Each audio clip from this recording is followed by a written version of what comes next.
Well, this is Let Us Interrupt You, episode 135, here on Saturday, April 22nd, on a Saturday morning. It's rare I do a show here on Saturday morning, but I am doing it. The last time I did a morning show, and I'm pretty sure the last time I actually legitimately did do a morning show, it was probably last year, right around this time, actually.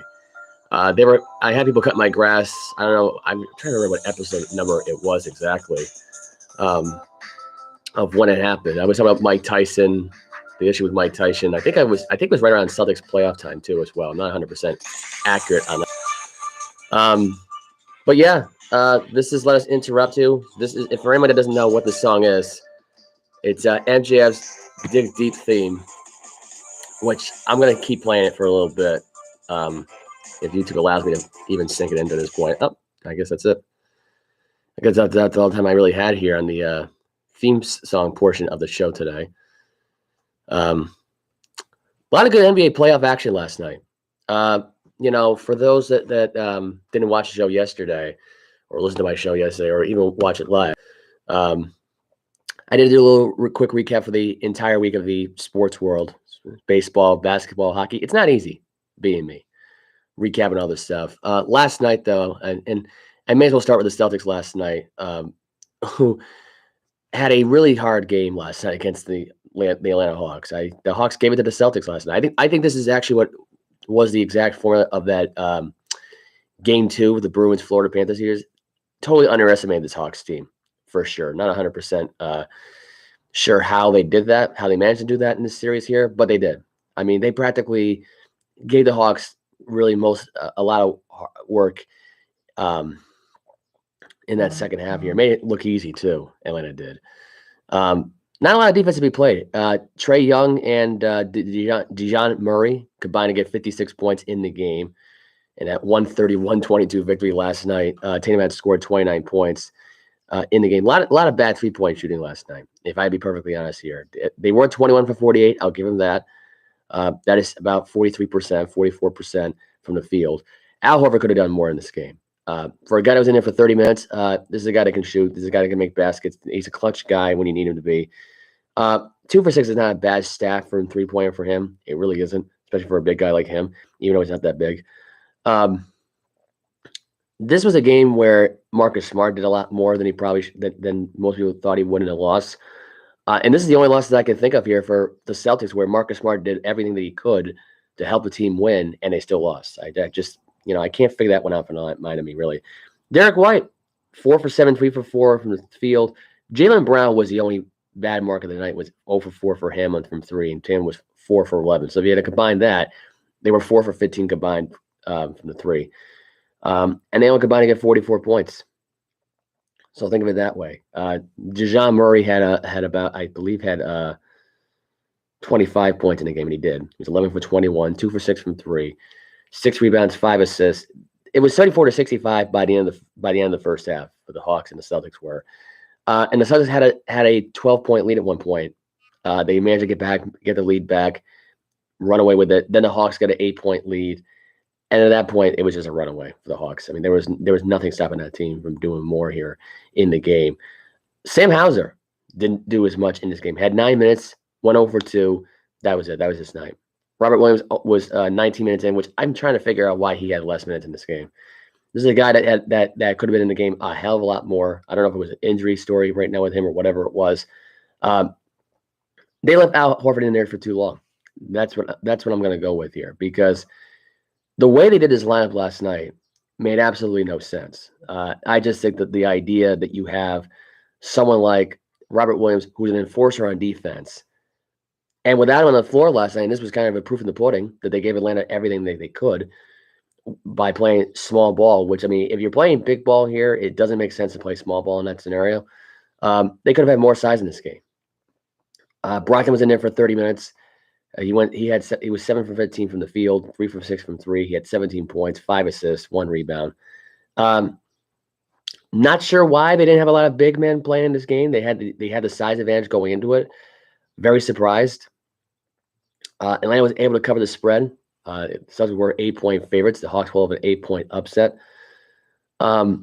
This game overall, everything about this game last night, and I'm looking at it now just based on the matchups overall, it just didn't make any sense. You had Robert Williams, who you could have had Al Horford on the floor as a power forward. Now, I don't know what the Celtics are trying to do here, what they're trying to prove here. You got Jaylen Brown as a shooting guard. You got Tatum as a small forward. Smart's your point guard. What was the difference? What was the point of having Derek White on that floor? I don't get it. In certain scenarios where even last year, right around the NBA Finals, there were some questions of Derek White's defense in certain situations of having been in the wrong area, wrong spot, wrong timing, bad timing. It just whatever the case may be. This was the only time I could say last night that Grant Williams and Robert Williams should have had more time on the floor. I'm just being realistic here. If Derek White was the power forward here in this matchup, that was a mistake. They should have had Robert Williams on the floor more in this game. I mean, if he can play about 25, 28 minutes a game, fine. Give him that. When you only play not even 20 minutes in a game and you're 2 for 2 and the only thing you did all night was make 2 free throws and make one shot, I just, I can't. Or actually, he was 2 for 2 from the field, so he made 2 easy shots. I just, I'm looking at it now and I'm thinking, like, that was a bad game last night. Bad game plan on their part last night. The difference is that they got absolutely spanked in this game. They were 56% from the field overall, 15 from 34 from 3. They were more clutch at the free throw line. They had out-rebounded the Celtics 48-29. Atlanta had 19 turnovers in this game. 19. They scored 29 points off the Celtics turnovers, which, by the way, they were about, I believe, 12. They scored 29 off of, which I'm shocked by that one. They outscored in the paint 54-40. That was the difference maker right there of Robert Williams being on the floor. I mean, that could have been 30 points less than what Atlanta would have gotten in this game. Largely, the Celtics had in this game, I actually was wrong. It was not double digits. It was 9 points. Overall, the Celtics, in reality, played small ball last night in a situation where you could have gone up 3-0. I don't know why they did that, but Atlanta got the easiest win in this round so far in this series. And probably the only easy one they're going to get. Because if they win game 4, if this goes like this again in game 4, then I think Boston's going to be in this for a 6-game series. I would not want to go back to Atlanta. Now, granted, I had them previously picked for that to happen because in reality, I didn't really trust the Celtics in this thing to, think clearly here. But this is just common sense. I thought Robert Williams would be on the floor a little bit more if the Celtics were to lose this game. If they got on a hot streak right now and they just don't call a timeout. That's why I thought they would lose, because Missoula was no timeout decision-making in certain situations. Regular season, you can get away with it. Playoffs, you really can't. But Robert Williams should have been on the floor a hell of a lot more than he was last night. Nuggets were on a roll last night. Michael Porter Jr. led in scoring last night. He had 25 points in the game. Nikolai Djokovic also had a triple-double in the game, I believe. I'm not 100% certain on that, but I will double-check the stat right now. And he did. Had 11 rebounds, 12 assists, 20 points last night. Michael Porter Jr. had 25 points. Think about this one for a minute. 3 straight Denver Nugget games, and Joker was not the reason they won. And I got to say it right now. Michael Porter Jr. with his clutch shooting, being 4 for 8 from 3, 10 from 17 overall, putting up 40 minutes on the court. Jamal Murray had 18 points. I hate to say this. If Joker were to get injured, I don't think this would hurt Denver as much. They've got enough size as it is. They got enough people on the floor. They got enough depth, as far as I'm concerned, when certain things come awry here. You have a pretty solid team. You kind of do. And DeAndre Jordan, who I didn't even know was on this team, is part of the depth now. He's another center that can be a defensive presence. Joker's enough of a defensive presence to affect anybody here. He was 9 for 13 last night overall, though. But let's be realistic here right now. If Denver right now were to miss the Joker right now at this point in the next playoff, depending who they play in the next playoff series, if they play the Clippers, obviously you can get away with it. I mean, Kawhi Leonard now at this point anyway is closer to retire than most people think, although I don't think he is. But the way he gets injured at this point, I mean, you're not so sure. I don't think he's close to retirement, though. The Suns, you might have to make sure he stays healthy. I mean, the whole thing of it is right now is you've got a pretty good depth of bench if you're Denver, because At this point, and I didn't think that this would be possible, but the Denver Nuggets have a better depth on their bench than the Suns and the Clippers do. Better than the Grizzlies, better than the Warriors. They have more health on that team that is great, and a team that can have a lot long stamina from the bench point of view than any of those teams I just named right now in the West Conference. That's kind of insane to think about that in that scenario. It really is. Karl-Anthony Towns had 27 points last night. This was probably the best game in the entire series for him. Anthony Edwards, who finally woke up, he had 36 points last night, had 44 minutes in the game. Barely sat in this game at all. Probably put a hell of a lot more of it into this game than Karl-Anthony Towns did. Rudy Gobert came back. He was 7 for 10, 18 points, 10 rebounds. He was a difference maker in the game. It helped the team get close. The problem with that team is that Denver's got too much now at this point.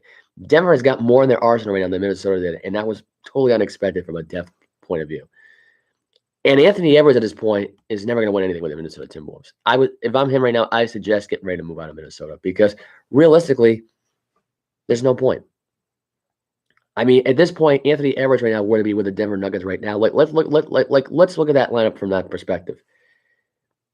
Anthony Edwards, Michael Porter Jr., and Jamal Murray with the Joker, and that bench for what they have. And I know it's not much, but you got guys in there who are making some moves right now, making some stride right now, and they're a totally difference maker on the court.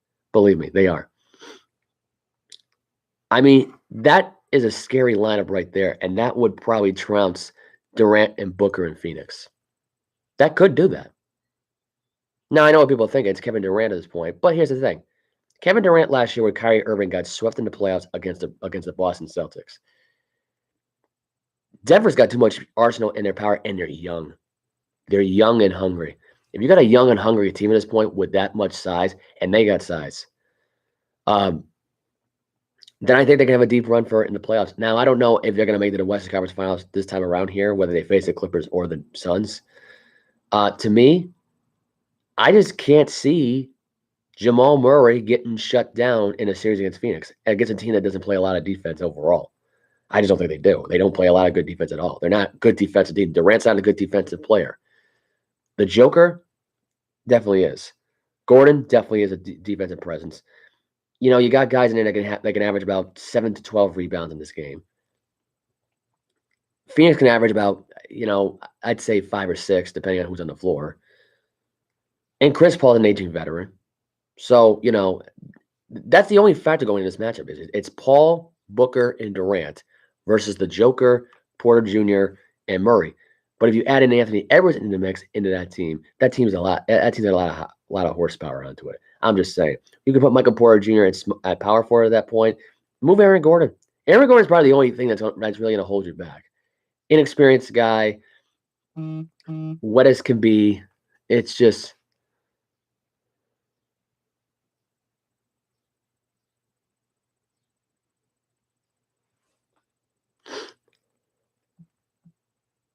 I'm just going to get a text message now from my buddy. Anyway, so Jamal Murray had 18 points last night. Was 7 for 16. The only downfall here is that he was 1 for 6 in the 3. That was the only factor going into that game last night. Was that was the down factor. If Jamal Murray's gonna have an off game and the Joker's gonna have average a triple double, I'm just getting a message now from my buddy now.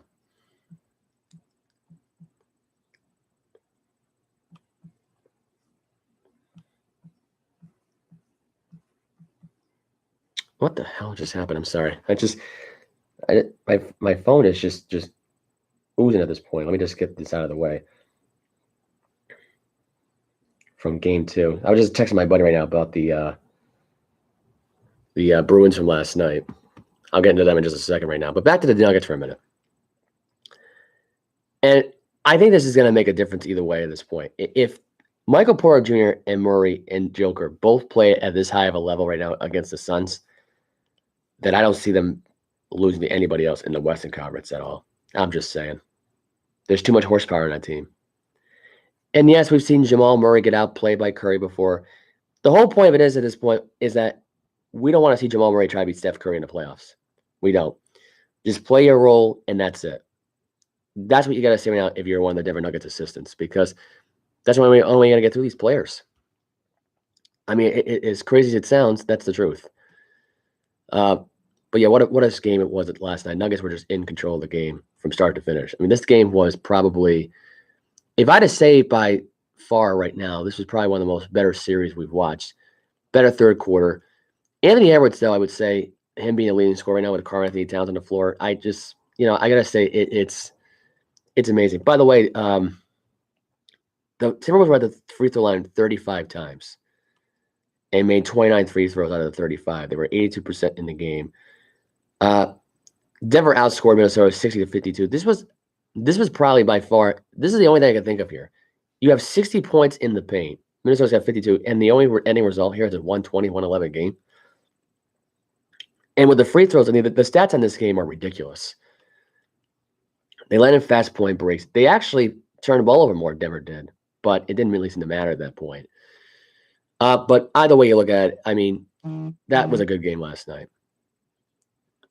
The Knicks spanked the Cavaliers last night, 99-79 last night. James and Bronson led the team in 21 points. Mitchell had 22 points. Mitchell was the only Cavalier player that really showed up last night. The rest of these guys did absolutely nothing. Garland had 33 minutes on the floor, probably the worst player on the entire floor. Went 4 from 21, 1 from 7, 10 points. LeVert didn't do any better. He was 7 for 17, 3 from 11 from the three-point line, 17 points. Ouch. Mitchell, 9 for 19, 2 from 8, 22 points, 7 rebounds, 5 assists. That was the only guy that really showed up last night and played. Everybody else just sucked. There's really no other way of saying it at this point. They were absolutely terrible last night in this game. I thought at one point that Donovan Mitchell was going to have a freaking meltdown here, pull LeBron and rip his jersey out and leave the arena. And that was only in the first half of the game. The game was tied 17 at one point. They actually outscored in the second quarter 28-15. The Knicks overall are just a dangerous team. They're the scariest team right now in the Eastern Conference. I don't think there's a team right now that could beat the Knicks. I don't think there is. Even the Bucks. The Bucks, with Giannis Antetokounmpo on it, does not put the fear in me anymore. They all say fear the Buck. I think the mantra for the Knicks should be is fear New York. I mean, that's just the way I look at it. Fear this team. Fear the Randall. Fear the Brunson. Fear the Knicks. That's all I got to say about this game last night. This was a pathetic game from the Cavs last night. 7 for 33 from three-point line. They were under 20. They were under 25% from three, and they were under 40% from the field itself. It was pretty bad last night. Randall last night, who probably played his worst game all year, went 3 from 15, 2 from 10 from three. Yet somehow they blew this team out by 20 points. 21 points from Brunson, 19 points from R.J. Barrett. Toppin, who I thought played not great in the 15 minutes he was on that floor. In fact, he could have played a lot more last night in the game. Rose was in there. He didn't do much in the game. Josh Hart was the only difference maker in this game. Had 29 minutes on the court. Quickly had 23. He was good on the court as well. The difference here at this point is that these guys right now are in the Cavaliers' heads. They're living rent-free right now in Cleveland. But Julius Randle it cannot have a game like this back-to-back, though. The Knicks are going to be the scariest team. I'm just saying. They are still a scarier team. And you want to know why? Because it's their defense. Their defense comes to play in every single game up to this point. And every game up to this point has been a double-digit kind of game. It really has been. This has been a tougher series than I thought it would be. The Cleveland Cavaliers and the Knicks both have physical defenses. The Knicks defense, I'd say right now, is similar to what the Celtics had last year during the playoffs. I'm sorry, but it is. It's probably similar to what they had throughout the regular season as well last season. Because their defense is just as strong, just as physical as the Celtics defense really is. Just as physical as the Bucks are. And I hate to say it, but the Knicks might actually go to the Eastern Conference Finals and put some fear in some teams. They could do it. Like I said before, I had the Knicks winning in 5 games. I didn't want to believe it at first, but I thought about it and I saw that game. I'm like, yeah, this is the first game. And Cleveland just came out the next night with a good response. That was all it was a response. The Knicks were ready for war. That's it. The war's on in New York, and that's the reality right now at this point. Cleveland is not ready for that war. That's what it told me last night. Garland looked terrible in this game last night. He was the worst player on the floor. And at the end of the day, nobody was even good. The only person that was actually played good was Jared Allen. He was 3 for 3, 6 points. How Mobley only had 10 rebounds in this game and Allen only had 5 is beyond me. This is right now similar to what the Minnesota Timberwolves have right now. As far as fear factor goes right now for those big men, you can just knock them over. They're easy. They'll be easily maneuvered in that moment. Because Karl-Anthony Towns sucks in the playoffs, so does Rudy Gobert. Now you can say now that Mobley and Allen are the worst combination for centers because it's just how badly they are defensively. And that's the story in this game, is how bad they are defensively. They are just terrible. I mean, Garland, Levert, and Mitchell are the 3 guys to watch here. The 2 guys that right now are just stationary players. That's it. They're not faces of the franchise. They're not going to make a difference on your team at all. They're there to do their job. And they did a terrible job in the 74 minutes they had combined in this game. I'm just saying. And that was 74 minutes combined in a game for only 48 minutes where they did absolutely nothing in this game. And they got knocked around. They got knocked around last night. That Cleveland Cavalier team didn't even belong in the court last night. Donovan Mitchell looked like he wanted to be a New York Knicks so bad. It was pathetic. So, I don't know. That's it for that series. I mean, it's over at that point. Cleveland can't go back there the next night and play like that again. That's embarrassing. I'm just saying. That is embarrassing. So Sixers Nets come on at 1 o'clock today. They actually come on in about a couple of hours or so. You got the Suns Clippers on at 3:30. You got Bucks Heat on at 7:30, and 10 o'clock tonight is the Grizzlies at the Lakers. I probably won't even be home to watch that game. Although I'm probably going to end up missing the Bucks Heat game. So we'll see. I'll be at the Eric Andre show tonight, which is why I'm actually doing this podcast now. My plan was to do this podcast at 12 o'clock this afternoon, but I figured, you know what? I'm up now. I might as well just get it over with. And the Sixers Nets came on in an hour, so I didn't really want to miss that game. Although I'll probably get my oil change anyway, so I'll probably will end up missing it anyway. But yeah, I mean that's pretty much it in a nutshell. This series is over between Philadelphia and Brooklyn. I expect the series to be over today. No Embiid, I believe. I think Embiid might be out due to a knee injury.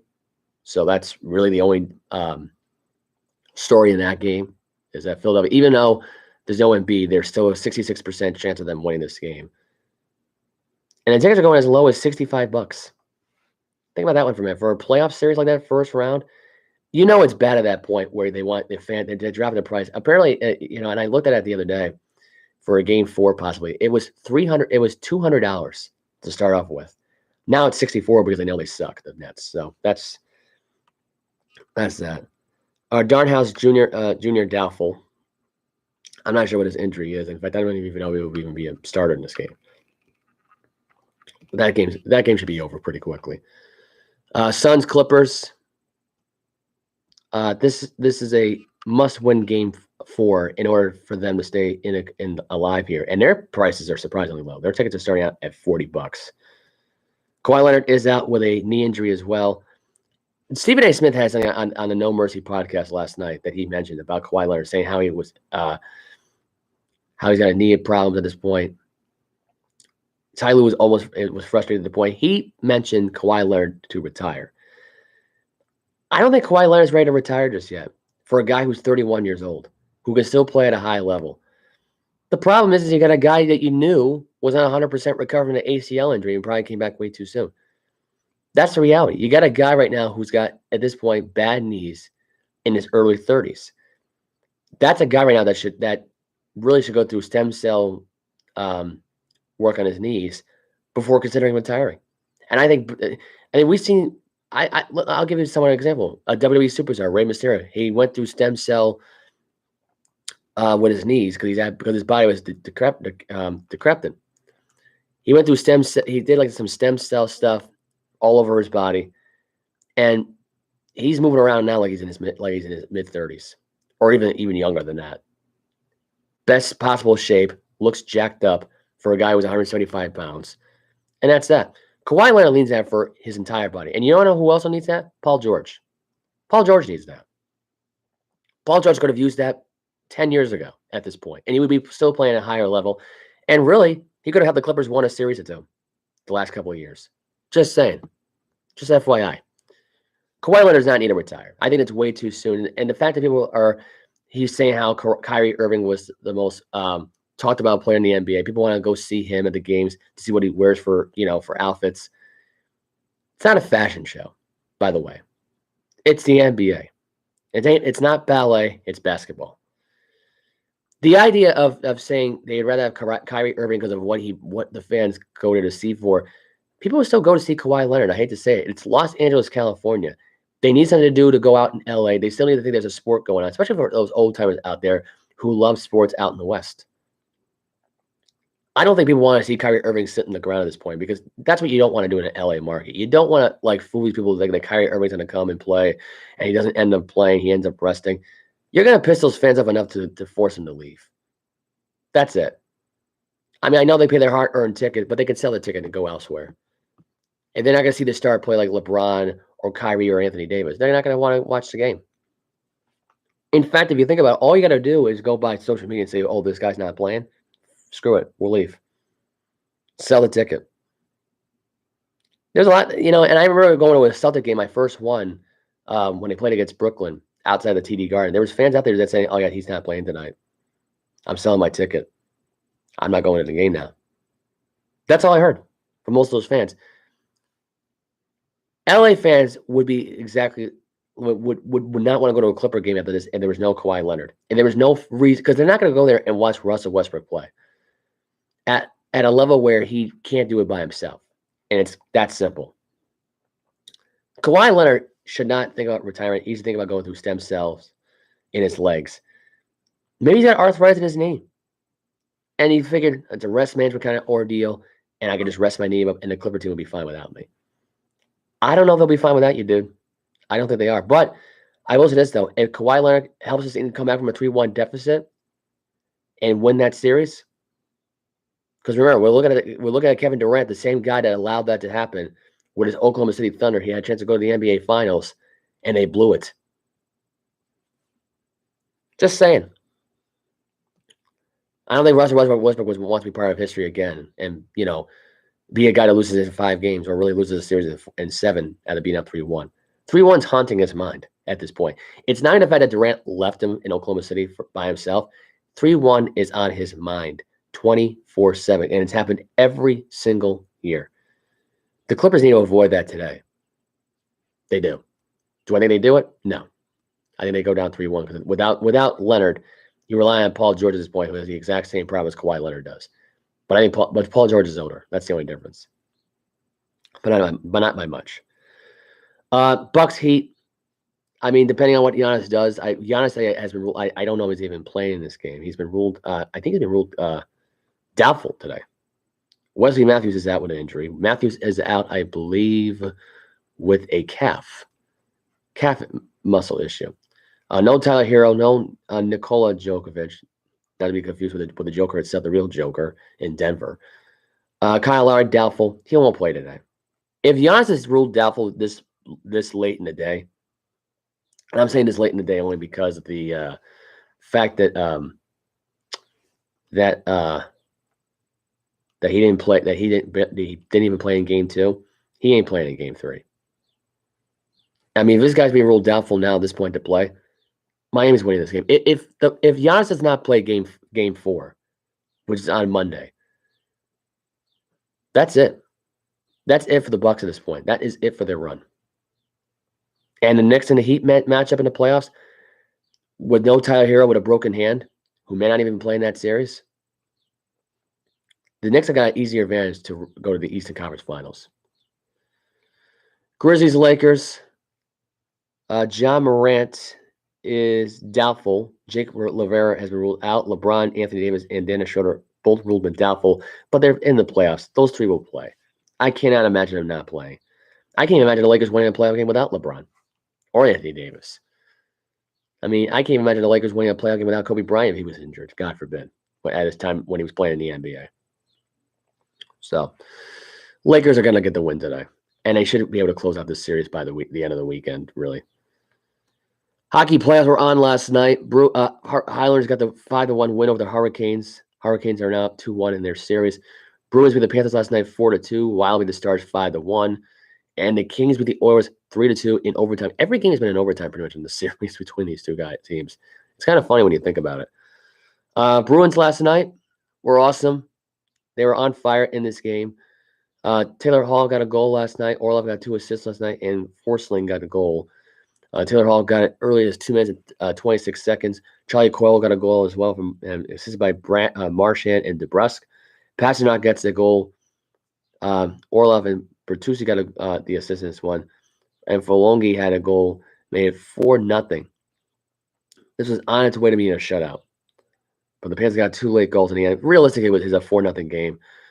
This was the best game that Ullmark could have responded to after allowing 6 goals. I mean, this was defensive presence all the way around for the Bruins. They showed up and played again. And they reclaimed the edge in this series by winning that game 3 in Florida. They did not want me down 2-1 to the Florida Panthers. I'm sorry. They didn't.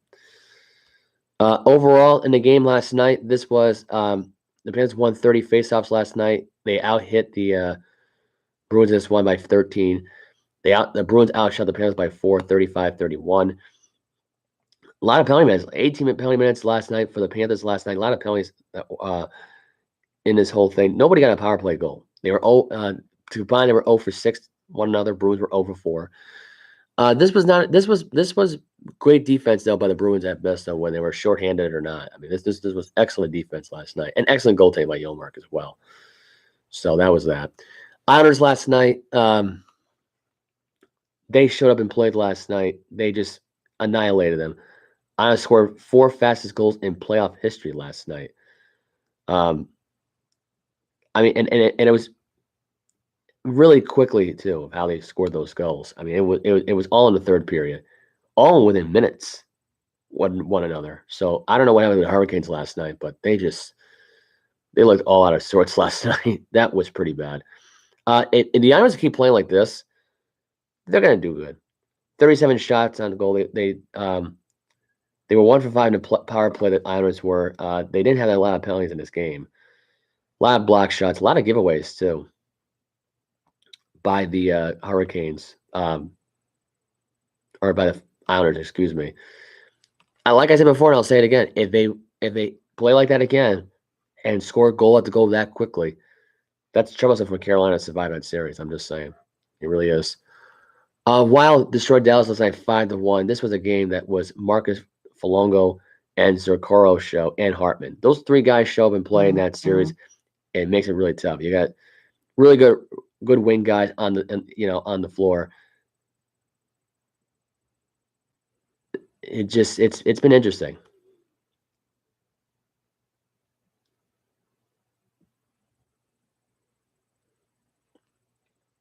I don't know what the heck just happened just now. I just had a pop-up message on my phone and my laptop, and my phone just went completely black. And my computer screen didn't go black, my phone did, which was kind of weird. But this was a good game for the Wild last night. I lost my train of thought now where I was going with this move here. Those 3 guys showing up though for the Wild though are a difference maker in this series. Without them in that series, it makes it tougher for Minnesota to win. It does. Dallas didn't do much in this game. I don't know what's going on with this phone today. Kings last night got the win 3-2 in overtime. Trevor Moore got the game-winning goal in overtime. Kemp and Moore got the goals for the Kings as well. And Connor McDavid got a power play goal actually had 2 power play goals last night for the Oilers, all within the same period, all within a minute apart from one another. So that was pretty quick. I'm surprised that wasn't a record going to last night's game. But this was a game last night where McDavid was the only guy that came to play last night. I mean, to take advantage of the power play quickly, and that's it. Lazarte didn't really do much for the Oilers in this game. Overall, this game, though, was Oilers, trying so hard. It really did outplay the Kings in this game a lot. They had more power play opportunities. They had more goals. They had 17 block shots last night. They had 5 takeaways in the game. They didn't give the game away as much in this one here for advantage in playoff turnovers, but it was enough to where I said the Oilers should have won this game last night. The Kings got the miracle win last night in LA. Another overtime game. They've had more overtime games in the series than most teams have had. LA is currently up 2-1 in their series. The winner of that series will take on the number one seed. I believe the number one seed, Vegas Golden Knights. I believe, unless they go by 3-2 seeding here, which we'll see. You got Golden Knights playing on the Winnipeg Jets later on today at Game 3. That's on at 4 o'clock today. Maple Leafs are at the Lightning. That's at 7 o'clock tonight. Avalanche and Kraken are on at 10 o'clock. With a series tied there at 1-1. Seattle got the win in Game 1. If Seattle gets a win in Game 3 here, I don't think the Avalanche are in trouble. Because I think that will be an even-up series. This is going to be a tougher series than a lot of people thought it would be. Kraken are not an easy team. They're not. They're kind of scary for a 7 seed. They are. Devils, Rangers. Rangers are up 2-0 in their series after the back-to-back 5-1 wins. I kind of look at it like this. The Rangers are a young buck team with a veteran star who I think is not a rental. Patrick Kane is going to be on this team now next season. I think the Rangers have found their one missing piece here. And yes, he's at that age now. He's 35 years old. He's never retired as a New York Ranger. I think this is a guy that's going to be the difference maker in every series going forward here. And I thought the Devils had the overall edge just based on what they had for talent. I thought they were more talented right now. The Rangers have got more talent thanks to Patrick Kane. They're getting guys. They're getting some business done. They're team players here. So to me, the Rangers, if they sweep the Devils, this was a colossal failure of a season for the New Jersey Devils in a margin of ways because they cooled off so much. Carolina could actually outplay that team realistically. So can New York. New Jersey could have been on the same run, if not similar, to what the Bruins were on. Because they almost pulled it off. They almost did. So that's that. On the agenda for tomorrow, because I won't be here till Tuesday, it's Hurricanes Honors again, Bruins Panthers again, Stars Wild, and Oilers Kings. I will review Saturday's games and Sunday's games, and possibly Monday's as well, for the time being, unless it's going to be one of those things where I got to review it again, and it is. So I will review those games as well on Tuesday when I do the show again. For the NBA, which I didn't talk about what was coming on tomorrow's agenda. Now we'll finish it off there. Kings versus Warriors on at 3:30. You got Celtics Hawks on at 7 on TNT. This is the first time this game's gonna be on TNT because most of these games were on Comcast Sports now, which I'm surprised they're not doing they're not doing a back-to-back here in Atlanta, but I guess they're not. Denver, Minnesota are on again. This is Denver's gonna sweep them. There's no doubt about it. And you got Cavaliers Knicks on tomorrow at 1 o'clock. This is a lot of pressure on Cleveland. I'm sorry. I don't think Cleveland is ready to win that game. I don't think they are. If LeVert, Garland, and Mitchell don't do their part here to try to get the team out of a funk they're in, and you got two useless big men on the floor, then that's it. That doesn't scare anybody. That's going to give the Knicks an easy win. It is. Monday's agenda. It's got Bucks Heat Game 4. Nets Sixers if it's gonna be more than 4 games, which I doubt it will be. And then you got Grizzlies Lakers on at 10 o'clock at night on Monday night. So that's that. As far as those go, the Lakers, like I said before, if all 3 of those guys are healthy, they win that series. That's it right there in a nutshell. That's it. And Bucks Heat would be the only game on without Giannis. I mean, who knows if Miami even loses that series. I don't think the Miami Heat lose that series if there's no Giannis Antetokounmpo on the floor. So I don't know if Giannis has really heard of that as much. Maybe he's just trying to mess with any people. Maybe it's just the Bucks organization messing with us. Maybe Giannis will play tonight and Monday. Who knows? I doubt. I don't know. Never know in this league today. I had something to say about the Jalen Rose last night. It was on the NBA pregame. It was a pregame for this Cavaliers Knicks game on ABC. There was a point last night where Jalen Rose, I kid you not, looked like he had Sharpie on his, like, drawn in on his scalp for hair. Because there was one point I watched it on TV and it was bad. I tried to get the clip onto YouTube for whatever reason. The picture could not upload, I guess. I guess it's a bad JPEG, I guess. But it was a pretty bad picture. Pretty disturbing picture for Jalen Rose. And This is a guy who I think is on a midlife crisis, does not want to admit that he's getting grays in his hair. So he dyed it. I don't know if he dyed it with a Sharpie, though, because it got to the point where it looked like his head was drawn. Like, you had the hair itself, but it was pretty bad. It was pretty bad last night. You could just tell it was too much. I don't know if he's trying to win Molly Corbin back at this point. They recently got divorced. But I just think that if that's the story here at this point, this guy's getting his hair done like that, that's pretty terrifying. That is pretty terrifying at this point, especially now where it's like you probably shouldn't really go through with that motion. Shouldn't really go through with that at all.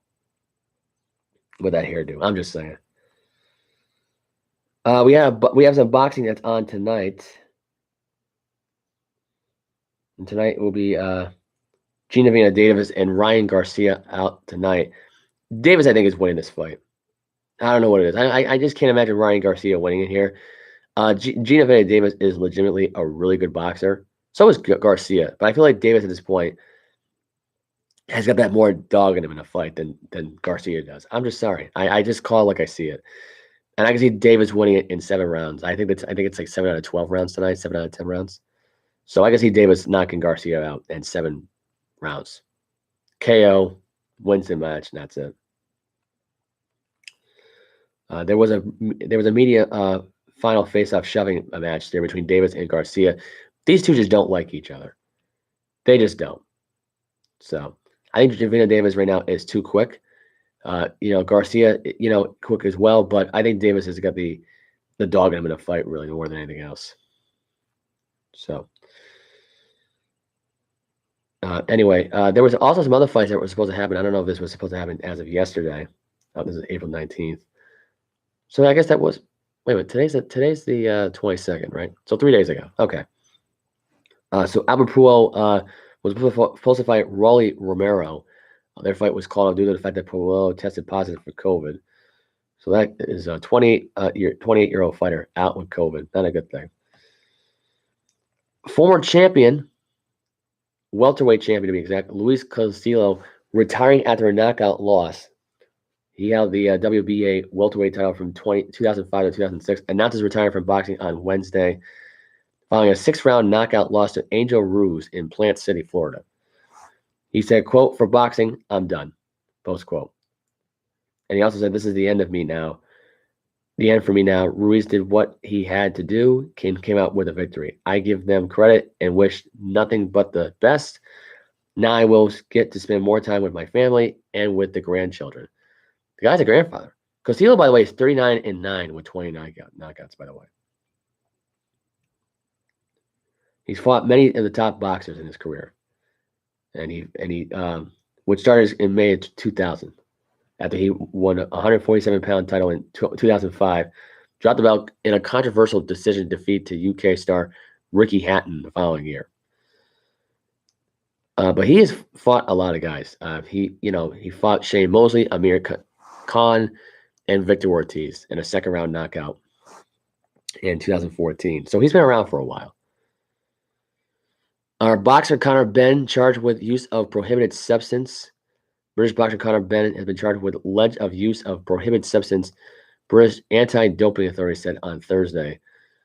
Was charged for using clomifene, a female fertility drug that is on a WADA's female list ban of substance and is known to elevate testosterone levels in men.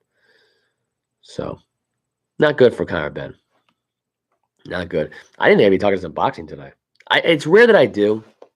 It's rare that I do talk some boxing here in this segment here, but I had to give it a try, give it a do. And I think I did a good enough job for the news on that one.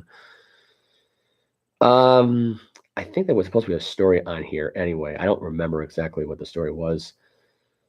That I was supposed to cover. Actually, supposed to cover on Friday. Never really got a chance to cover it, but I don't remember what it is now, so I'm not going to even bother trying to look it up or even trying to find it on here. There was, I don't know if there was any news that was coming out here at this point. I think I just mentioned, I think it was the only thing I needed to mention here was like the Stephen A. Smith that thinks that Kawhi Leonard should retire. I think it's too soon to think that way for a guy who's 31 years old. And here's my take. If Kawhi Leonard was going to retire at this point, at 31 years of age, I don't think he'd make the Hall of Fame right away.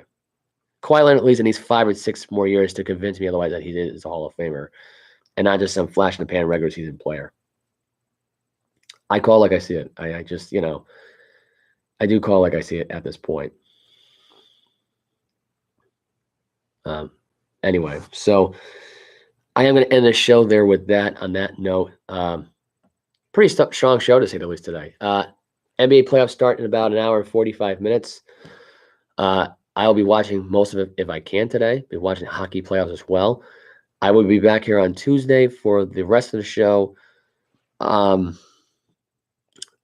Tuesday, we'll be talking some Red Sox stuff. The Red Sox did get a win last night, I believe. Did they play last night? I can't even. I don't even remember now. Now I gotta see they actually won last night because I actually don't even remember if they did. I'm pretty sure they did. They were beating the Brewers last night. Actually, before I sign off, let me just get some baseball thoughts in there quickly, and I can just be on my way here. I do got to get an oil change today for my car. But here are your scores from last night from Friday. Cubs beat the Dodgers 13-0. Cubs that only didn't really allow much of anything here. The Cubs just spanked them. Red Sox beat the Brewers 5-3 last night in Milwaukee. Mets beat the Giants 7-0. Pirates beat the Reds 4-2. Rays beat the White Sox 8-7. Phillies beat the Rockies 4-3. Baltimore Orioles beat the Tigers 2-1. Toronto Blue Jays go to Yankee Stadium and take the first game of that series in Yankee Stadium 6-1. The Astros beat the Braves last night 6-4. Oakland Athletics beat the Texas Rangers in Texas last night 5-4. Nationals beat the Twins 3-2. Angels shut out the Royals 2-0. Ohtani 7 innings, 2 walks, 11 strikeouts last night. Awesome. Diamondbacks shut out the Padres 9-0. And the Mariners beat the Cardinals 5-2 last night.